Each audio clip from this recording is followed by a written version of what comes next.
Hello YouTube, and welcome to my channel.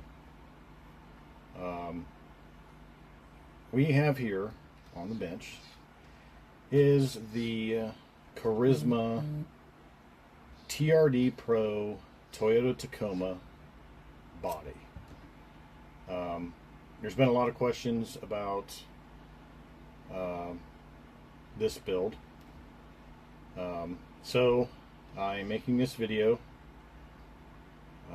to kind of answer some questions on how I put this on the VS4-10 SCX10 chassis. The Vanquish VS4-10 SCX10 chassis kit was pretty much just a VS4-10 with a SCX10 transmission mount / skid. So that's what I originally started off with. I had a hard time trying to figure out what I wanted to do until I seen the Carisma body, and one of the things that really caught my attention of this was the fact that, I don't know if you can kind of see it. I'd have to put a battery in it, but there is lights that come on. This is like a kind of like a daytime running lamp type deal here, and that was something that no other body had. So I knew that I had to have this body.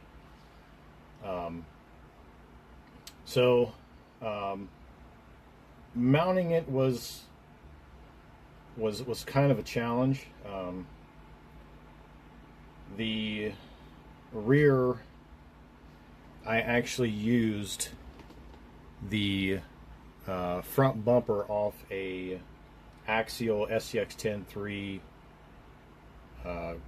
Jeep Wrangler or Gladiator. Both of them are the same on the front. I didn't have, since this was a SCX10 chassis kit from Vanquish, it didn't have the VS4-10 rear bumper. So I had to come up with a different way of mounting this. And all I did was that I put this bumper on here, and I drilled through the back of here to put this pin. So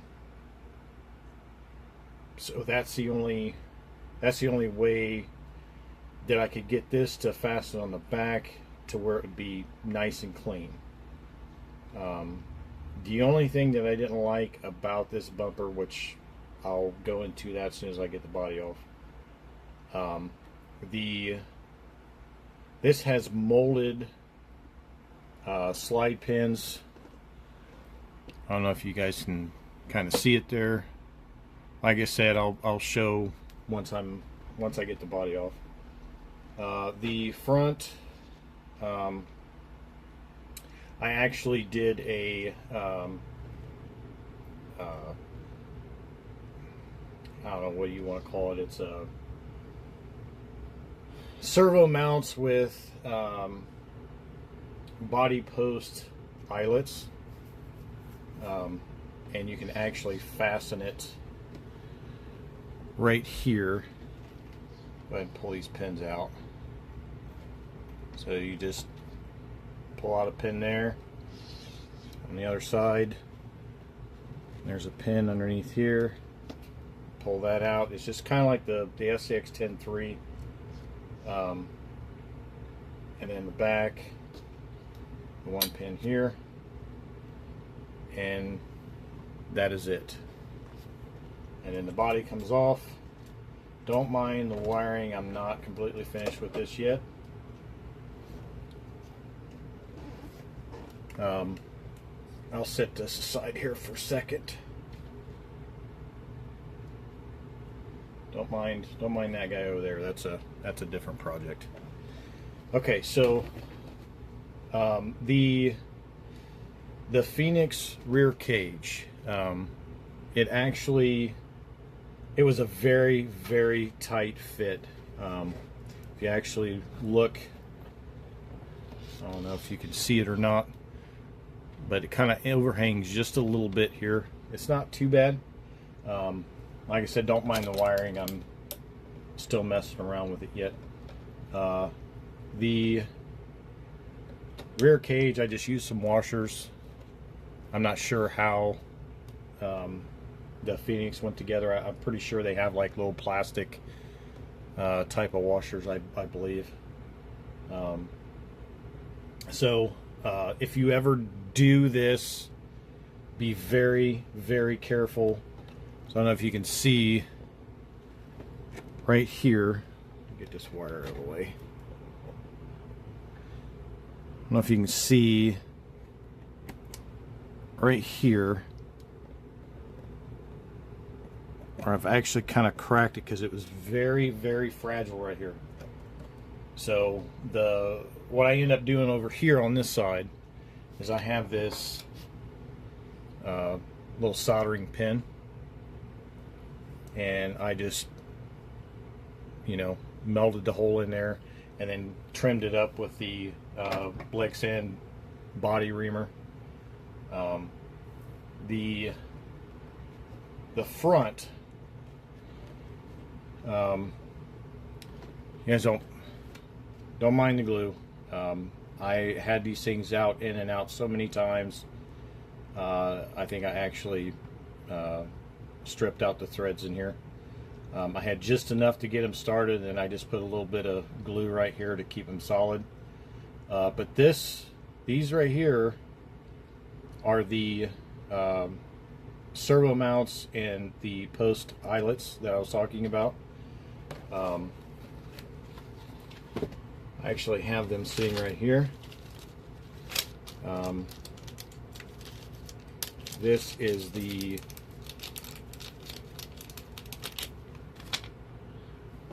just those right here.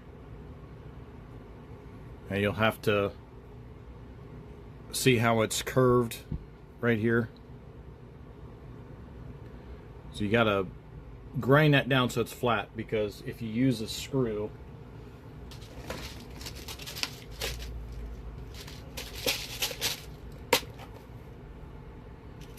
this one here will work.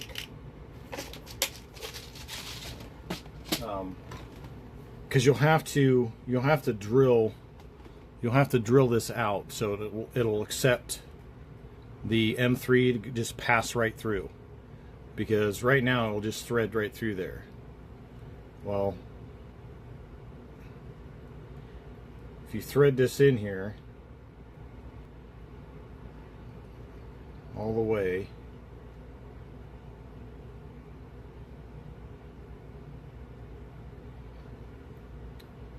let's see if I got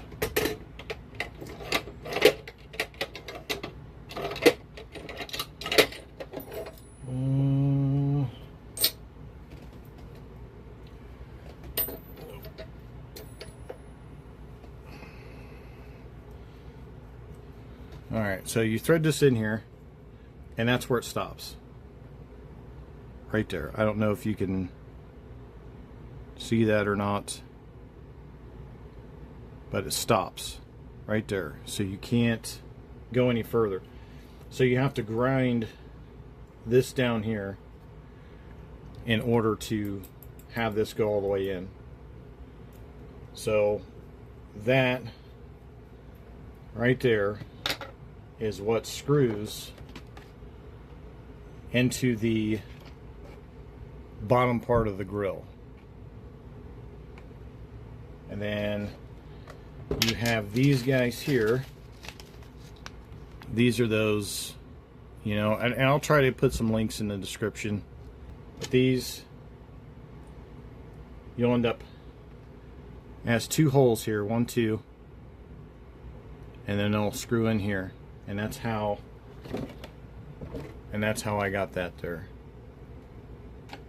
And then these are just set in with set screw here. Just one here, and that keeps them in there. So that's how I did the body mounts. As far as the front side of it, on the chassis, we have, I don't know if this will pick it up or not. Like I said, don't mind the wiring. I'm not completely done yet. There's a lot of things on this that I'm still trying to get done yet. If you look here, there's a hole here and a hole here. Well, that's where those posts go in, and then you can just go up underneath with the pins. I know some guys were asking about the bumper. I got a little bit of super glue when I was gluing that. The bumper comes with, it's kind of, can't really get it off right now because of this light bar, because there's screws back behind the light bar, which I'll try to put a picture up where you can kind of see that plate, but it's actually turned upside down. And that's one of the reasons why I have this here, is to kind of hide that there's a plate back behind here. So I didn't use any of the accessories that it came with. I kind of thought it was ridiculous. It has like 4 big freaking lights on it, and it was not a good look for this thing. Other than that was it as far as the bumper. You have to make sure that you use shorts.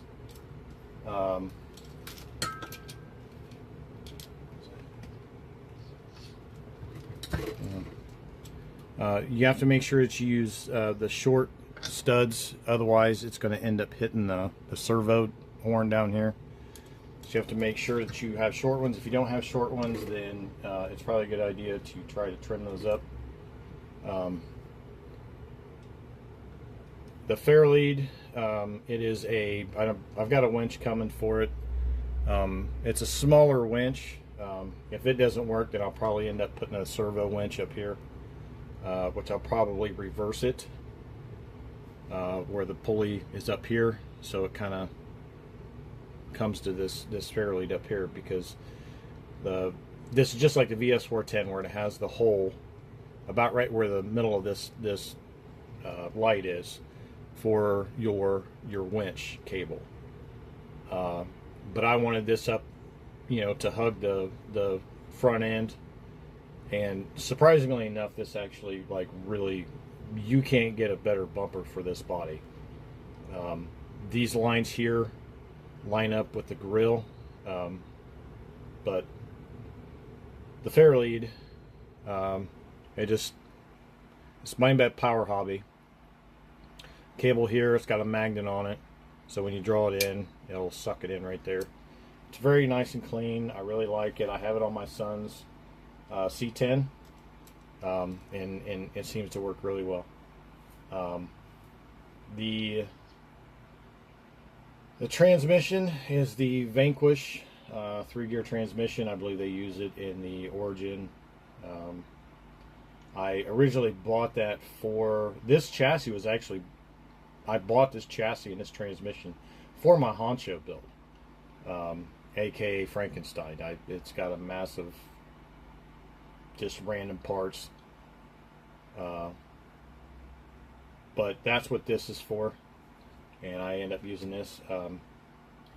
If you do exactly what I did, as far as like the rear cage and the cab, you'll have to get these SCX10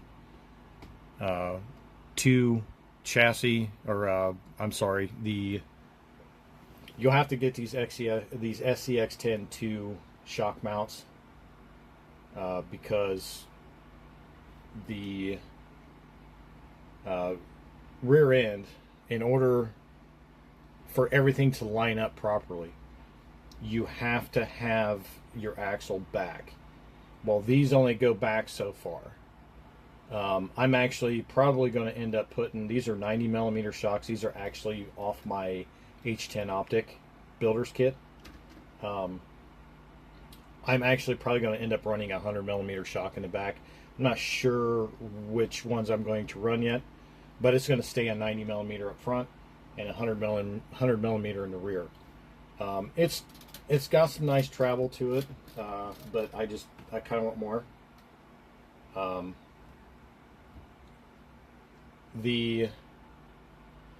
When you move the rear end this far back, you have to cut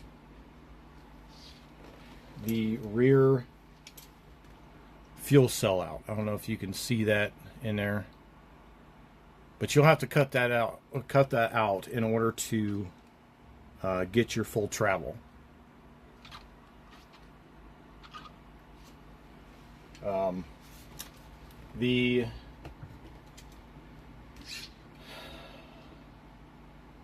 Moving this back, change the wheelbase to the 353 millimeter or the 13.9 wheelbase, which is the same as the Gladiator. Unfortunately, the only way that you can get the rear links is from Club 5. I'm planning on buying the rear links and testing those out. Right now, I got some stainless steel standoffs. I've got a box of them, pretty cheap. I think it was like 12 bucks for stainless steel ones.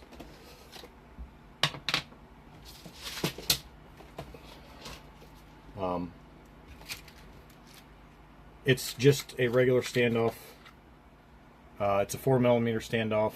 The only thing that I don't like is there's only a 6mm thread. So these are only temporary until I figure something else out. So until I figure that out, I'm not taking it out anywhere. Because these links, if you look at the bottom, you'll notice that I have the Traxxas ends. These are the TRX4 ends.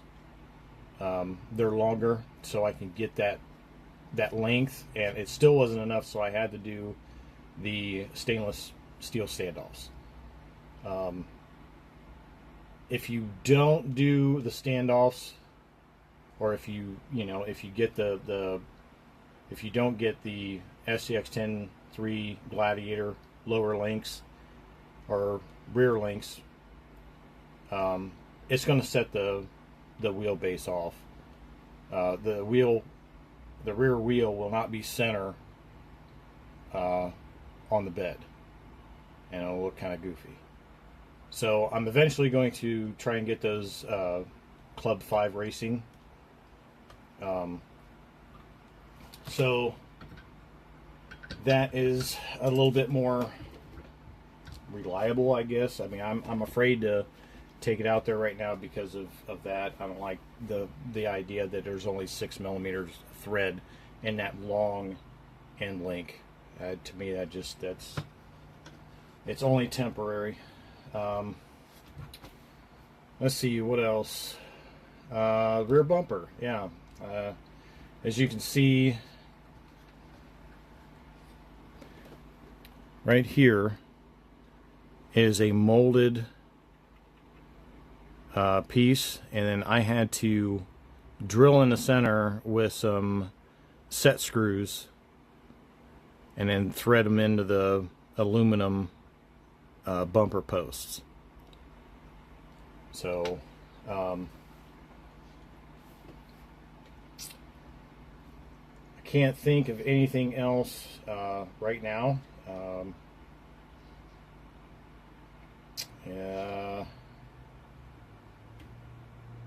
If you guys have any other questions, just leave them in the comments. Let me know what you think.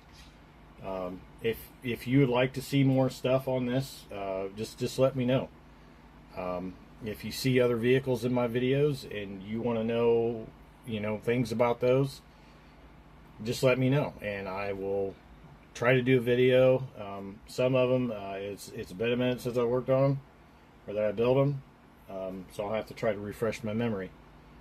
But other than that, if you guys have any other questions, please feel free to let me know, and I will try to answer them the best I can. So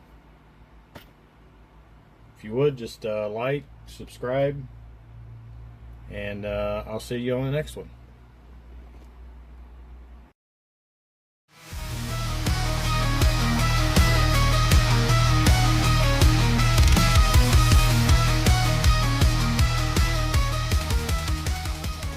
All right.